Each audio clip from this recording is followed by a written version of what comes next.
Staring down the barrel of a Winchester rifle, Helena felt a chill that cut far deeper than the blizzard raging across the San Juan Mountains. The weapon was held by a man built like a grizzly, his gaze as unforgiving as the storm at her back. "You need shelter," he rumbled, his voice like grinding stone. "And my girls need a mother." Forged in the shadow of the Rockies, this devil's bargain was destined to change her life and history forever. The year was 1881, and the Colorado Territory was a place where desperate people went to disappear. Helena Higgins was one of them. Back in St. Louis, she had been a respected woman, the wife of a shipping clerk named Thomas Higgins. But Thomas had harbored a fatal flaw, a gambling addiction that put him thousands of dollars in debt to a ruthless syndicate boss named Arthur Pendleton. When Thomas was found dead in an alley, floating face down in the muddy waters of the Mississippi, the debt fell entirely upon Helena's fragile shoulders. Pendleton's men had given her an ultimatum: pay the money in 1 week or pay with her life. Helena packed a single valise, boarded a westward train under the dead of night, and kept running until the steel tracks ended. From there, it was a rickety stagecoach bound for the remote mining camp of Silverton, deep in the San Juan Mountains. She thought she was heading toward salvation. Instead, she rode straight into hell. It began in late November. The sky over the jagged peaks bruised to a deep, violent purple, and the snow began to fall. Not a gentle flurry, but a blinding, sideways assault of ice that swallowed the trail whole. The stagecoach wheels caught in a hidden rut, snapping the axle like a dry twig. The driver, a weathered old man named Jedediah, tried to calm the panicked horses, but the beasts broke their traces and bolted into the white void. Jedediah followed them, screaming that he would find a nearby way station. He never came back. For 2 days, Helena huddled inside the freezing wooden box of the coach, wrapped in every spare blanket she could find. When the silence became unbearable and her toes lost all feeling, she knew that staying meant freezing to death. Clutching her meager belongings, she pushed open the door and stepped out into the waist-deep snow. She walked for what felt like hours, her breath freezing to her eyelashes, her lungs burning with the thin, icy air. Her leather boots were hopelessly inadequate. Just as the darkness began to claim the edges of her vision, and she dropped to her knees, ready to surrender to the endless sleep of the cold, she saw it. A faint, flickering orange glow cutting through the timberline. Using the last ounce of her strength, Helena dragged herself toward the light. She collapsed against a heavy oak door, her frozen fists barely managing a weak knock before her world went entirely black. When Helena awoke, the smell of burning pine and roasting meat filled her senses. She was lying on a coarse, bear-pelt rug, wrapped in heavy wool blankets. The blinding white of the blizzard had been replaced by the warm, flickering shadows of a log cabin. "Drink this, slowly." The voice was deep, resonant, and commanded immediate obedience. Helena blinked, her vision focusing on the man kneeling beside her. He was massive, with broad shoulders stretching the seams of a worn flannel shirt. A thick, dark beard framed a jaw carved from granite, but it was his eyes that struck her, a piercing, storm-cloud gray, filled with a hardened wariness. He lifted a tin cup to her cracked lips. It was bone broth, rich and salty.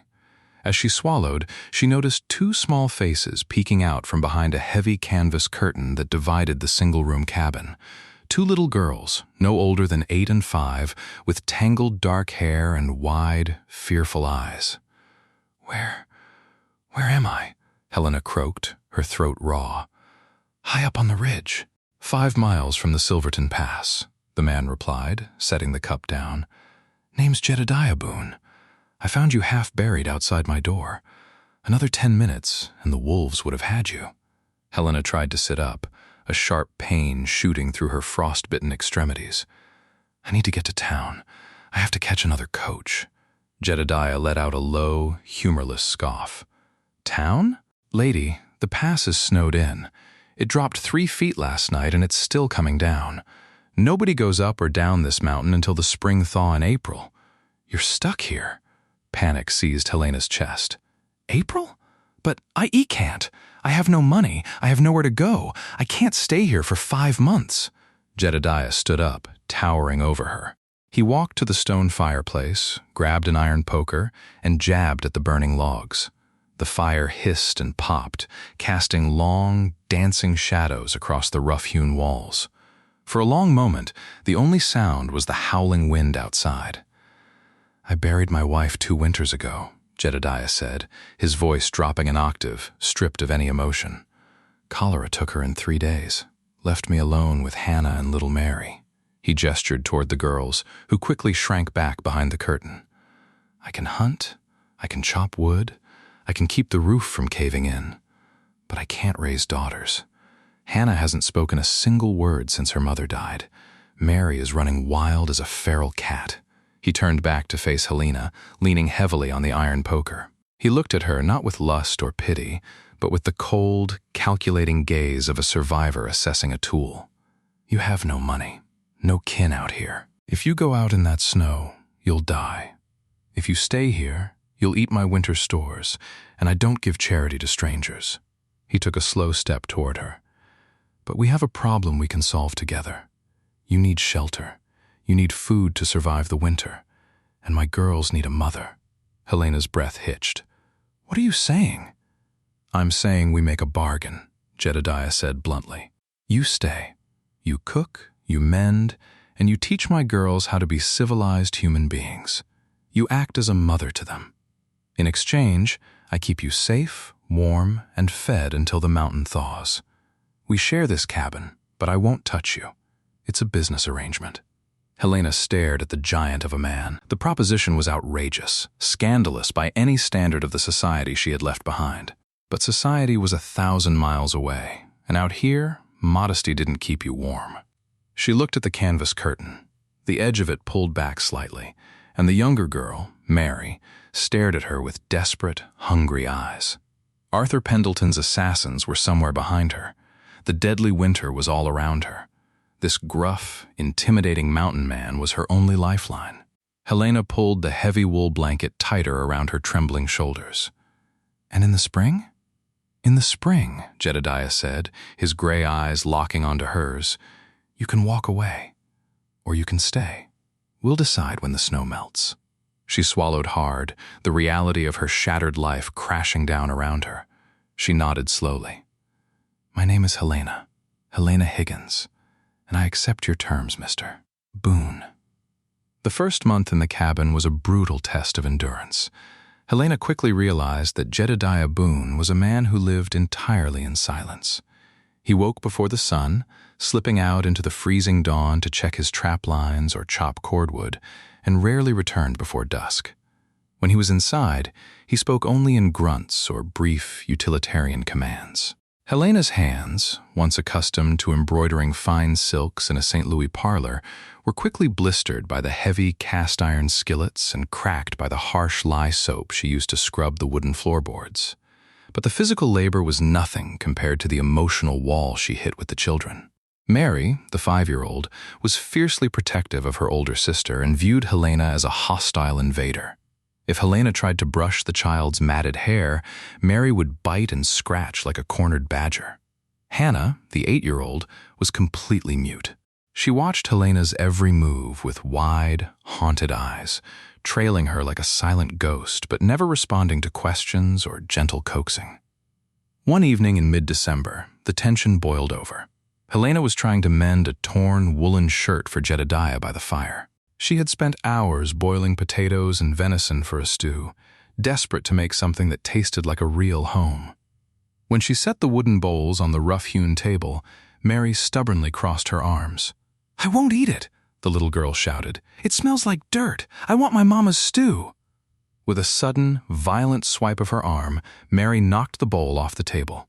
It shattered on the floor, splashing the hot, precious food across the floorboards. Helena froze. The exhaustion of the past weeks, the terror of her flight from St. Louis, and the crushing isolation of the mountains suddenly rushed to the surface. Tears pricked her eyes. She didn't yell. She didn't raise her hand. She simply dropped to her knees and began silently scooping the ruined stew into her bare, trembling hands, the hot liquid burning her blistered skin. Suddenly, a massive shadow filled the doorway. Jedediah stood there, covered in snow, a dead hair slung over his broad shoulder. He took in the scene instantly. The broken bowl, Mary's defiant but terrified face, and Helena weeping silently on the floor. "Mary," Jedediah's voice cracked like a bullwhip. "Go to your cot, now." The little girl scrambled behind the canvas curtain. Jedediah dropped the hair, walked over to Helena, and gently wrapped his massive, calloused hands around her wrists, pulling her up from the floor. "Don't," he muttered, fetching a rag and wiping the hot stew from her burned hands. "You don't need to cry over spilled food. We have plenty." "It's not the food, Jedediah," Helena choked out, the formality slipping away in her exhaustion. "They hate me. I'm trying. I swear to God I am trying, but I don't know how to reach them." Jedediah paused, his rough thumb lightly brushing against her raw knuckles. For a fleeting second, the hardened mountain man softened. "They don't hate you, Helena. They're just broken. Like this cabin. Like me. They forgot what it feels like to have something gentle in their lives. Give it time." He bandaged her burned hand with a strip of clean linen, his touch surprisingly tender for a man who killed for a living. That night, lying on her pallet near the fire, Helena listened to the steady, deep rhythm of Jedediah's breathing from his bed across the room. She realized that beneath his terrifying exterior was a man entirely consumed by the burden of keeping his family alive. She vowed to fight harder. The turning point came on Christmas Eve. Jedediah had gone up the ridge to hunt. Helena found a small, dusty wooden box tucked away beneath a floorboard while sweeping. Inside was a collection of faded ribbons, a rusted thimble, and an old, tattered rag doll with button eyes. It was clearly a relic of the girl's late mother. Instead of hiding it, Helena spent the afternoon carefully washing the doll. She used the last of her own silk petticoat, a remnant of her past life, to fashion a beautiful new dress for the toy. She polished the button eyes and restuffed the limp body with fresh, dry grass. When the girls emerged from behind their curtain that evening, Helena was sitting by the fire, holding the doll. Hannah stopped dead in her tracks, her eyes locked onto the toy, welling with tears. Mary gasped. "I believe this belongs to you," Helena said softly, holding it out. Hannah took slow, trembling steps forward. She reached out and snatched the doll, burying her face into its soft, clean silk dress. For a long moment, the only sound was the crackle of the fire. Then, a tiny, raspy voice broke the silence of 2 years. "Thank you," Helena gasped, pressing a hand to her mouth. It was Hannah. The mute girl had finally spoken. When Jedediah returned that night, he found a sight that stopped him in the doorway. Helena was sitting in the rocking chair, reading from an old, battered Bible. Hannah was curled up against her right side, fast asleep, clutching the doll. Mary was on her left side, her head resting on Helena's lap, snoring softly. Jedediah stared at the woman who had brought warmth back to his frozen world. He didn't say a word, but he walked over, draped a heavy bear pelt over Helena and the girls to keep them warm, and gently rested his hand on Helena's shoulder for just a moment. It was a silent pact of gratitude. As January bled into February, the cabin transformed. Laughter echoed off the log walls. Helena learned to shoot a rifle, taught by Jedediah in the snowy clearing. She learned to track, to read the weather, and to skin a rabbit. In return, she taught the girls how to read, how to sing, and how to hold on to hope. But as Helena found herself falling in love, not just with the children, but with the quiet, fiercely loyal mountain man who protected them, a dark knot of dread tightened in her stomach. She was living a lie. She had never told Jedediah the real reason she was on that stagecoach. She was a fugitive, and as the snow began to melt, she knew her time was running out. By late March, the brutal grip of winter finally began to loosen. The deep snowpacks turned into rushing streams, and the jagged gray peaks of the San Juans were dotted with the vibrant green of new pine needles. The pass to Silverton was open again. For Helena, the changing of the season brought a creeping terror.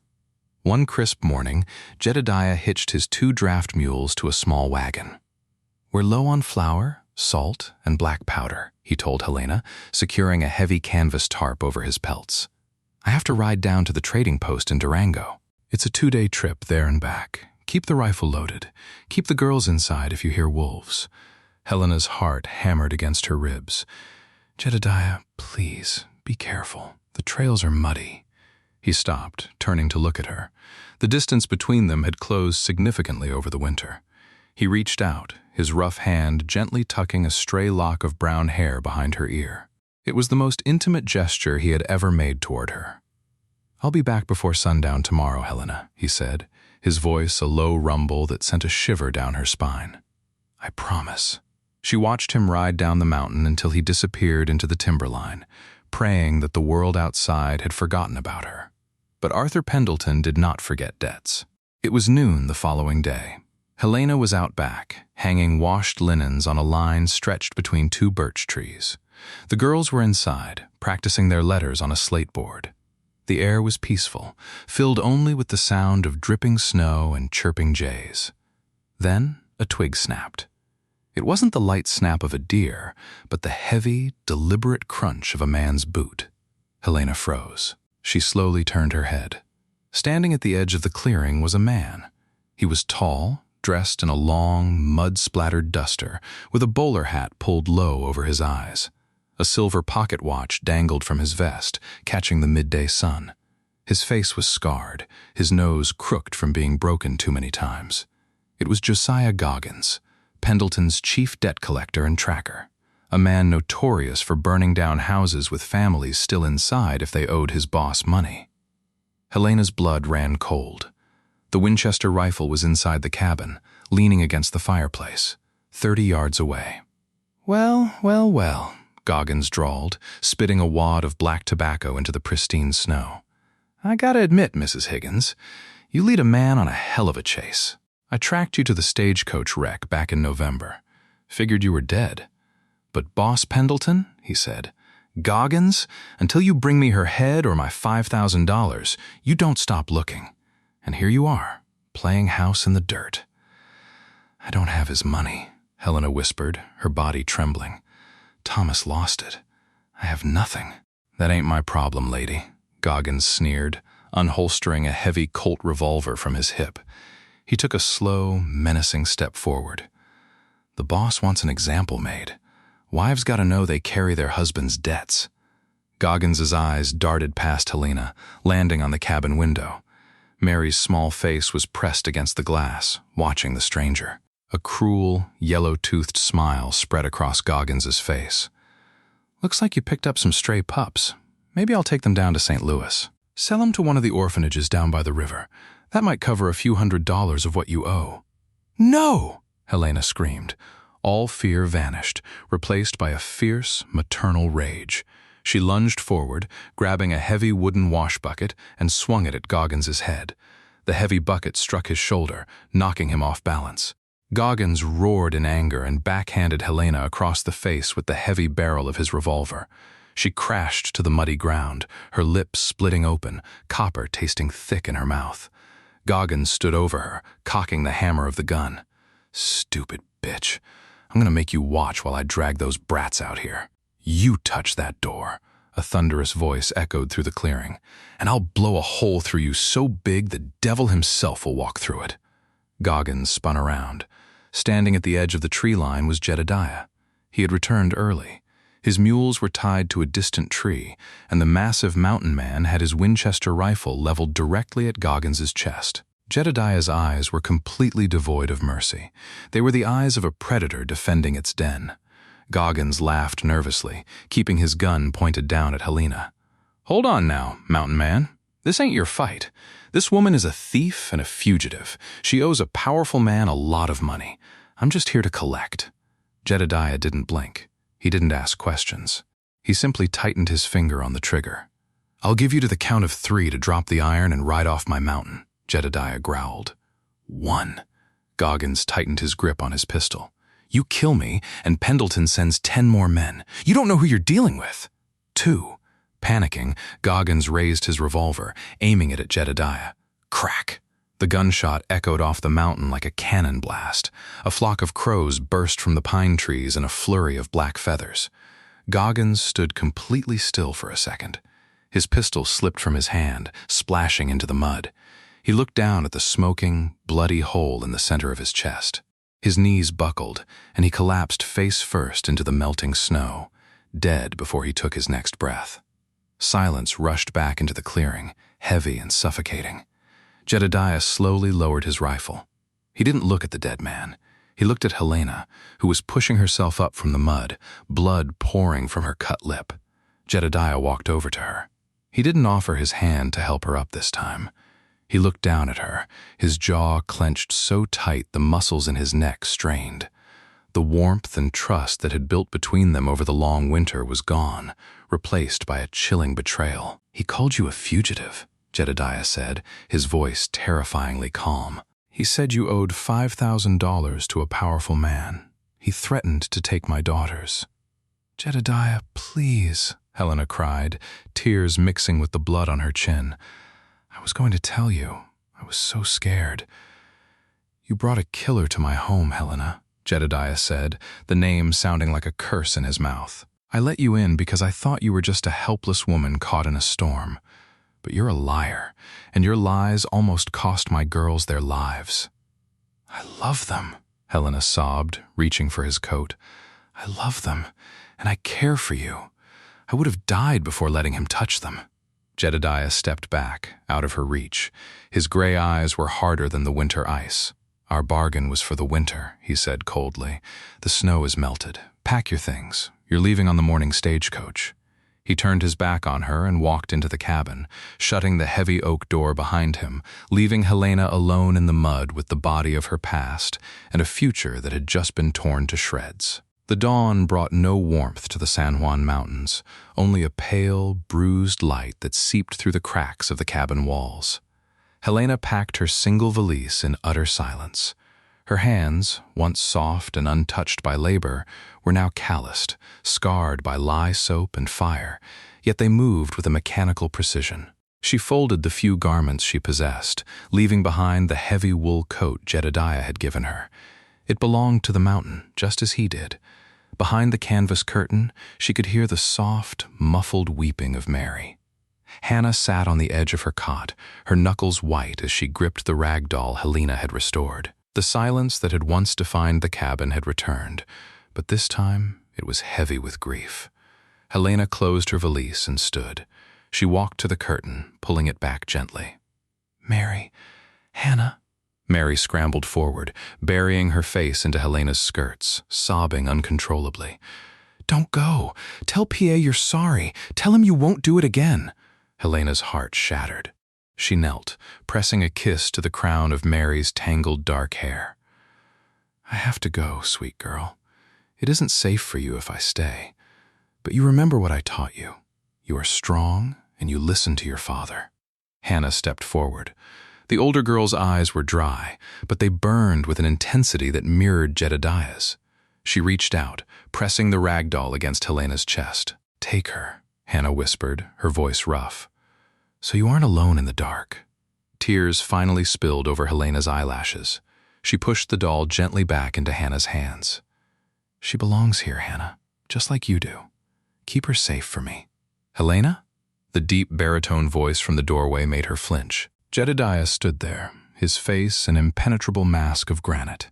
He had hitched the mules to the wagon. His Winchester rifle rested in the crook of his arm. "It's time," he said.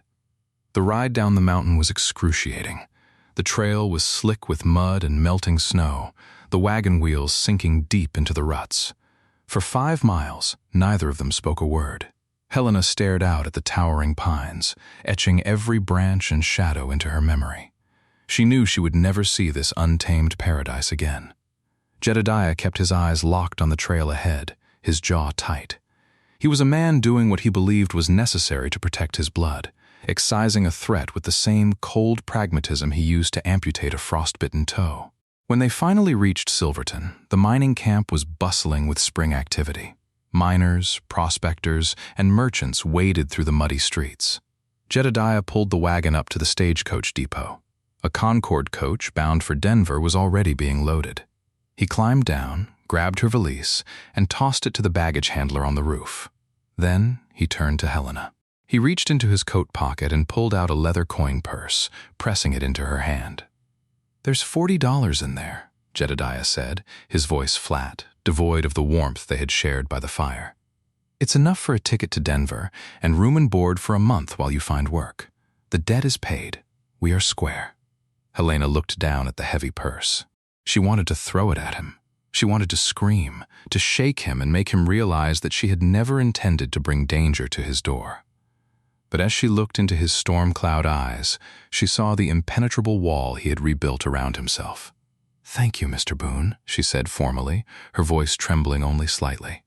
"For keeping me alive." She turned and climbed into the dark carriage.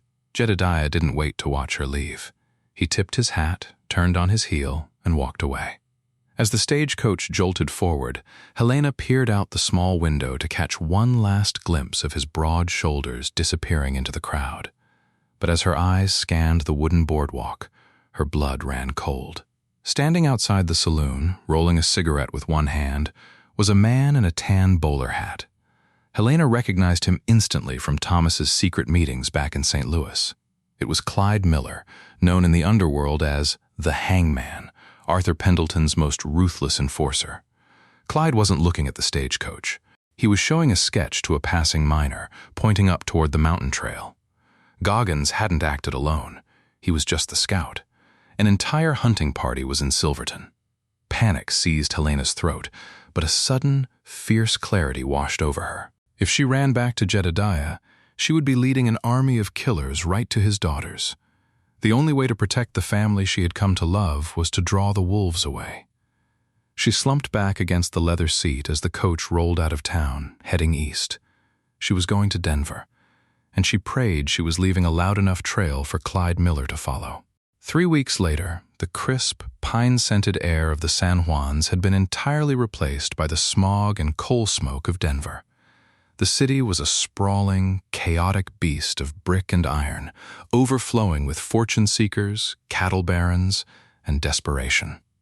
Helena had taken the name Helena Jenkins and found employment at a modest boarding house run by a strict but fair woman named Agatha Cole.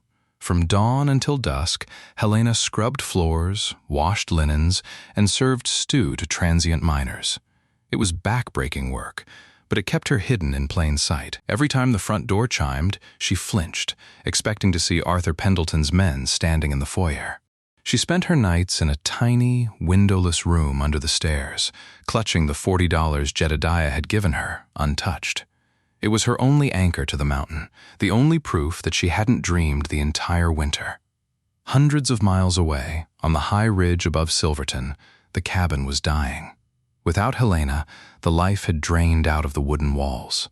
Mary had reverted to a feral state, refusing to eat and throwing violent tantrums that left her exhausted and weeping on the floor. Hannah had stopped speaking entirely, slipping back into her silent, haunted shell. Jedediah chopped wood until his hands bled, trying to outwork the gnawing emptiness in his chest. He told himself he had done the right thing. He had protected his girls from a fugitive's violent past. One evening, while trying to find a missing skinning knife, Jedediah knelt by Helena's old pallet near the hearth. As he shifted the heavy bear pelt, his hand brushed against something crisp. He pulled it out. It was a folded piece of parchment, sealed with a drop of candle wax. Written on the front, in elegant, sloping handwriting, was his name. Frowning, Jedediah broke the seal and unfolded the paper.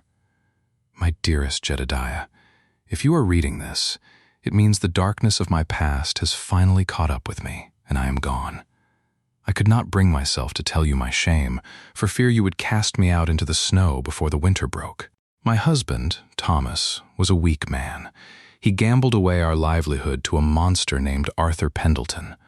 When Thomas could not pay, Pendleton forced him to steal shipping manifests to cover his debts.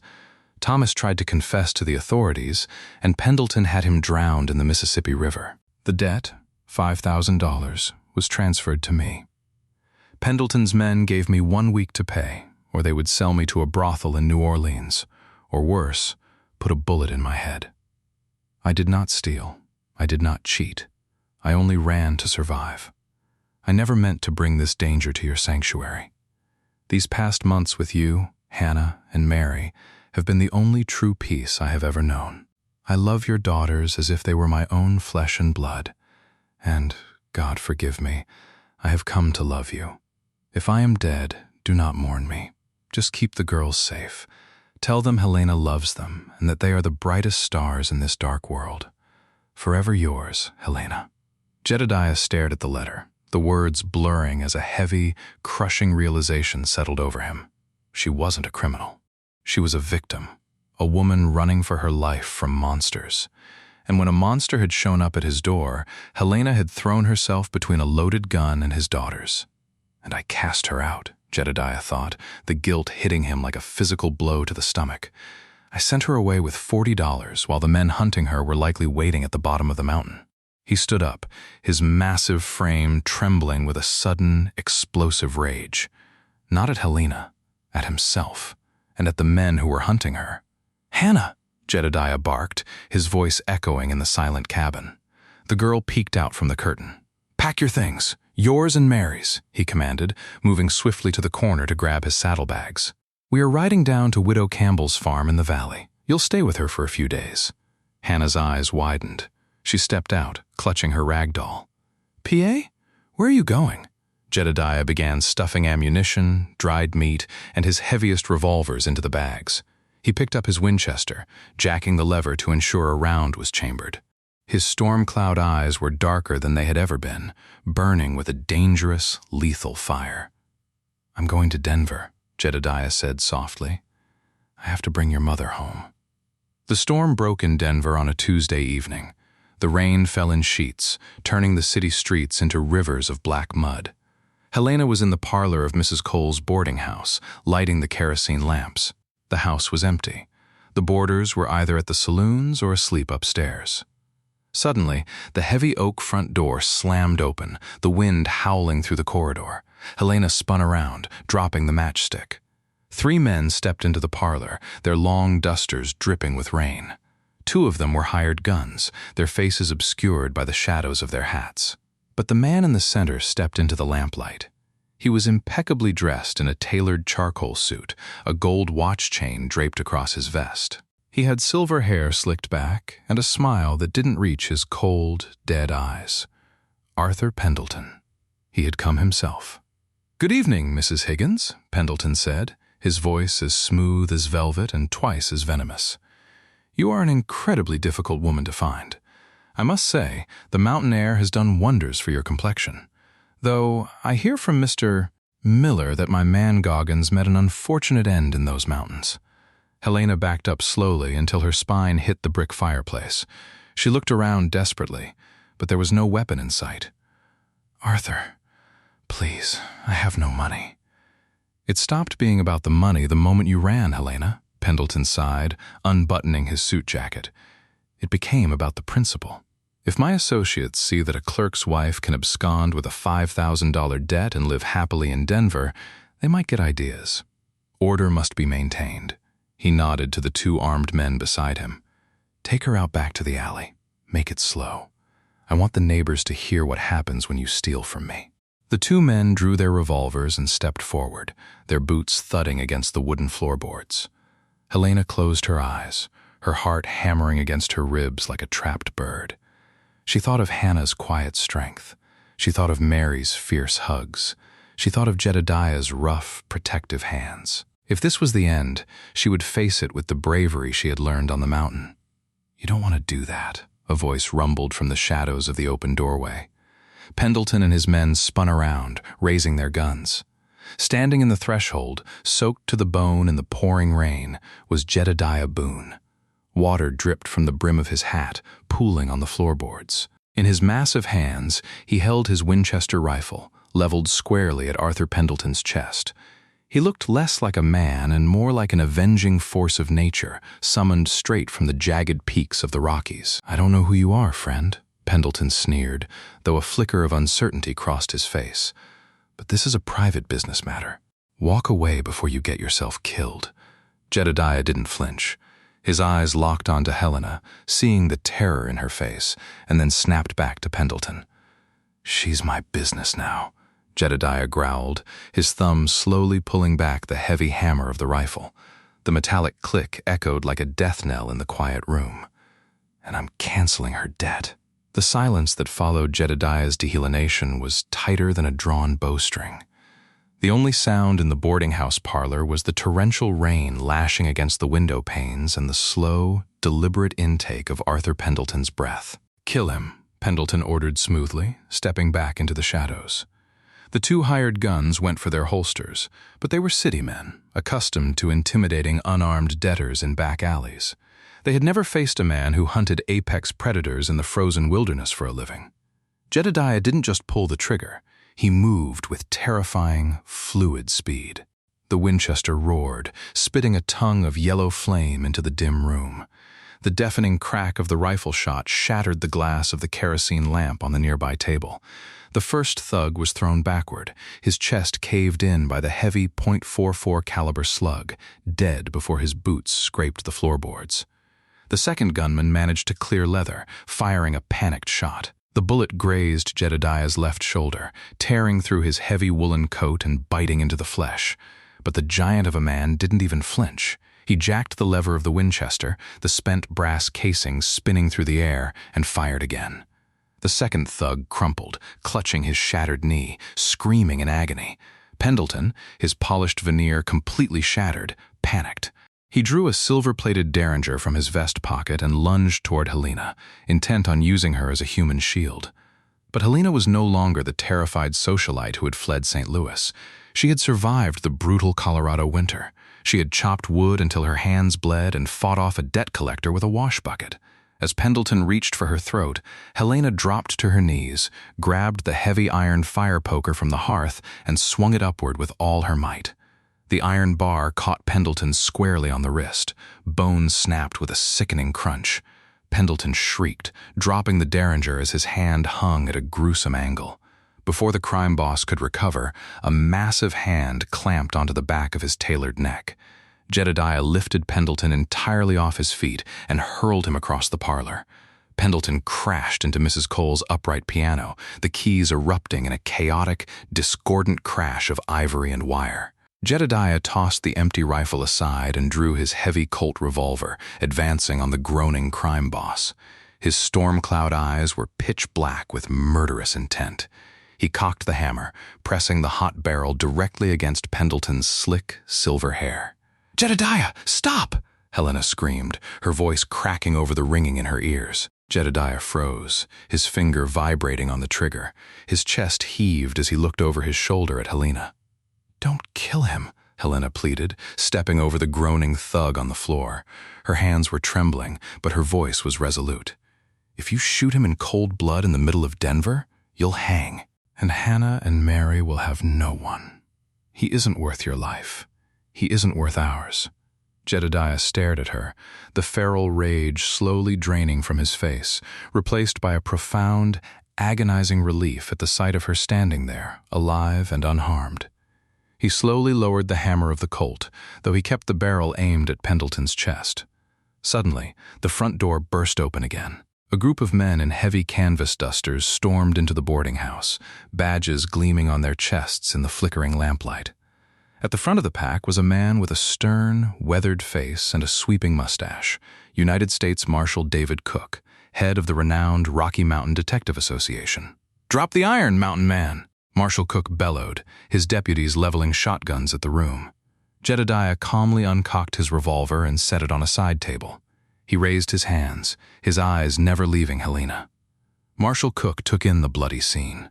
The dead gunman, the screaming man with the shattered knee, and Arthur Pendleton cowering against the broken piano.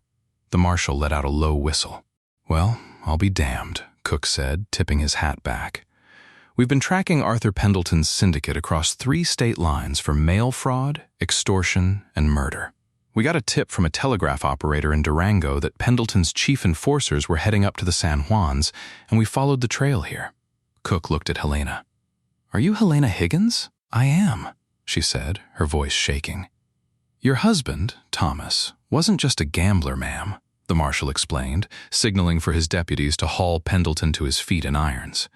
He was keeping a ledger, a detailed account of every politician and judge Pendleton bribed in Missouri. He mailed it to our Denver office the day before they found him in the river. It took us months to verify the signatures. Pendleton wasn't hunting you for $5,000, Mrs. Higgins. He was hunting you because he thought you knew where the ledger was, Helena gasped, pressing a hand to her mouth. Thomas hadn't just died a coward. In his final days, he had tried to do the right thing and bring the syndicate down. The debt was a lie, a cover story to silence her before she could ask questions. "Take this trash to the Larimer Street jail," Cook ordered his men. As Pendleton was dragged away, spitting curses, the marshal looked at Jedediah's bleeding shoulder, then at Helena. "Looks like this man saved us a lot of trouble, and saved your life. The law won't press charges for self-defense, Mr. Boone, but I suggest you get that shoulder patched up." As the lawmen cleared out, leaving the parlor quiet once more, Jedediah and Helena were finally alone. Jedediah stood awkwardly in the center of the room. The invincible mountain man suddenly looked profoundly vulnerable. He looked down at his muddy boots, a deep crimson stain spreading across his shoulder. Helena rushed to him. She didn't hesitate. She threw her arms around his massive waist, burying her face into his chest, inhaling the scent of pine, rain, and gunpowder. Jedediah's good arm wrapped around her, pulling her so tight her ribs ached, burying his face in her hair. "I found your letter," he whispered, his voice cracking, a sound Helena had never heard from him before. "I am so sorry, Helena. I was a fool. I was a blind, stubborn fool. I should have protected you. I should have asked." "You came for me," Helena sobbed into his coat. "You rode across the territory for me." "I would have ridden to the end of the earth," Jedediah swore, pulling back just enough to look into her eyes. He reached up, his rough thumb wiping a tear from her cheek. "I promised my girls I'd bring their mother home. If you still want us." Helena looked at the gruff, beautiful man who had saved her twice. "Take me home, Jedediah. Please, take me home." The journey back to the San Juan Mountains took a week. The mud of spring had begun to dry, giving way to blankets of wild columbine and Indian paintbrush that painted the high valleys in vibrant shades of blue and red. Helena had tended to Jedediah's gunshot wound on the train ride to Durango. As she carefully cleaned the torn flesh and wrapped it in clean linen, their eyes met, and the last remnants of the wall between them crumbled. He kissed her then, not a tentative brush of lips, but a deep, desperate kiss that tasted of surviving the end of the world. It was a promise signed in blood and breath. When Jedediah's wagon finally crested the ridge above Silverton, the afternoon sun was casting long, golden shadows across the timberline. They didn't go to the isolated cabin first. They rode directly to Widow Campbell's farm down in the lower valley, where the girls had been staying. As the wagon pulled into the dirt courtyard, the front door of the farmhouse flew open. Mary came tearing out first, her bare feet kicking up dust. When she saw Helena sitting on the wagon bench next to her father, the little girl let out a shriek that echoed off the canyon walls. Helena barely had time to climb down before Mary slammed into her legs, nearly knocking her into the dirt. "You came back! You came back!" Mary wailed, burying her face in Helena's skirts. Helena dropped to her knees in the dust, wrapping her arms around the little girl, weeping openly. "I promised I wouldn't leave you in the dark, sweet girl. I promised." Then Helena looked up. Standing on the porch, clutching the ragged silk doll, was Hannah. The older girl walked slowly down the wooden steps. She stopped in front of Helena, her large, haunted eyes searching Helena's face for any sign that this was a dream. Helena reached out a trembling hand. Hannah dropped the doll in the dirt and threw her arms around Helena's neck. "Mama," Hannah whispered. It was the first time she had used the word in 2 years. Helena closed her eyes, burying her face in Hannah's neck, her heart finally completely full. Jedediah stood by the wagon, his hat pulled low, but he didn't bother to wipe away the tears tracking through the dust on his cheeks. 3 weeks later, the town of Silverton bore witness to a sight nobody had ever expected to see. In the small, whitewashed chapel on the edge of town, Reverend George Darley stood at the pulpit. The pews were packed with rough-hewn miners, local merchants, and the women of the valley. At the front stood Jedediah Boone. He had traded his worn flannels and bear pelts for a tailored black broadcloth suit. His beard was trimmed, his gray eyes shining with a quiet, undeniable pride. Walking down the aisle, holding a bouquet of wild mountain lilies, was Helena. She wore a simple but breathtaking gown of ivory cotton, her dark hair pinned up with silver combs. Hannah and Mary walked behind her, wearing matching blue gingham dresses Helena had sewn herself, throwing handfuls of dried flower petals onto the wooden floorboards. When Helena reached the altar, Jedediah took her hands in his calloused ones. They were hands that had killed, hands that had built, but most importantly, they were hands that held her with infinite gentleness. I, Jedediah, take you, Helena, to be my wife, to protect you from the winter and cherish you in the spring, he vowed, his deep voice carrying through the silent church. I, Helena, take you, Jedediah, she replied, her voice clear and unbroken, to be my shelter, my partner, and my heart for all the days of my life. They didn't return to the grueling isolation of the high ridge. With the money Jedediah had saved from years of trapping and a modest reward granted by Marshal Cook for the capture of Arthur Pendleton, they bought a plot of fertile land in the lower valley. Jedediah built a new house. Not a single-room cabin, but a sprawling, two-story timber home with large glass windows that let in the morning sun, a massive stone hearth, and separate bedrooms for the girls. Helena planted a garden of root vegetables and resilient mountain flowers. She started a small schoolhouse in town, teaching the miners' children how to read and write. The woman who had arrived on the mountain broken, freezing, and running from ghosts had found her anchor. The mountain man who had shut himself away from the world in a tomb of ice had found his son. Years later, when the brutal blizzards of the San Juans howled outside their sturdy glass windows, Helena would sit by the roaring fire, a new baby resting on her hip, watching Jedediah teach Hannah and Mary how to whittle wooden figures on the hearthrug. She would smile, knowing that the greatest bargains aren't made with money.